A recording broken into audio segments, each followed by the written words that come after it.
जय श्री कृष्ण। दोस्तों बहुत पुरानी बात है।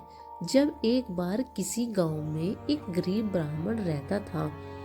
वह ब्राह्मण नियमित रूप से भगवान श्री हरि विष्णु का पूजन किया करता था।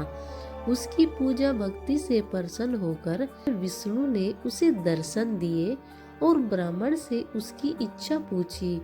ब्राह्मण ने माता लक्ष्मी का निवास अपने घर होने की इच्छा जाहिर की। यह सुनकर भगवान विष्णु ने माता लक्ष्मी की प्राप्ति का मार्ग ब्राह्मण को बता दिया। उन्होंने कहा कि गांव के मंदिर के सामने एक स्त्री आकर उपले थापती है। तुम उन्हें अपने घर आने का निमंत्रण देना। वही देवी लक्ष्मी है। देवी लक्ष्मी जी के आने के बाद तुम्हारा घर धन और धान्य से भर जाएगा। यह कहकर भगवान विष्णु अंतर्ध्यान हो गए। अगले दिन ब्राह्मण सुबह ही मंदिर के सामने जाकर बैठ गया और माता का इंतजार करने लगा।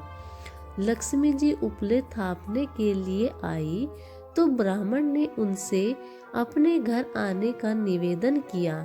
ब्राह्मण की बात सुनकर माता लक्ष्मी समझ गई कि यह सब भगवान विष्णु के कहने से हुआ है। लक्ष्मी जी ने ब्राह्मण से कहा कि तुम महालक्ष्मी व्रत करो। 16 दिनों तक व्रत करने और 16वें दिन रात्रि को चंद्रमा को अर्घ्य देने से तुम्हारा मनोरथ पूरा होगा। ब्राह्मण ने देवी के कहे अनुसार व्रत और पूजन किया और देवी को उत्तर दिशा की ओर मुंह करके चंद्रमा को अर्घ्य दिया। लक्ष्मी जी ने अपना वचन पूरा किया। उस दिन से यह व्रत इस दिन पूरी श्रद्धा के साथ किया जाता है। एक बार महालक्ष्मी का त्योहार आया। हस्तिनापुर में गांधारी ने नगर की सभी स्त्रियों को पूजा का निमंत्रण दिया, परंतु कुंती से नहीं कहा। गांधारी के 100 पुत्रों ने बहुत सी मिट्टी लाकर एक हाथी बनाया और उसे खूब सजाकर महल में बीचों बीच स्थापित किया। सभी स्त्रियां पूजा के थाल को लेकर गांधारी के महल में जाने लगी। इस पर कुंती बड़ी उदास हो गई। जब पांडवों ने कारण पूछा तो उन्होंने पूछा कि मैं पूजा कैसे करूं? अर्जुन ने कहा, माँ तुम पूजा की तैयारी करो, मैं तुम्हारे लिए जीवित हाथी लाता हूँ। अर्जुन स्वर्ग में देवराज इंद्र के पास पहुँचे और अपने माता के पूजा हेतु ऐरावत को ले आए।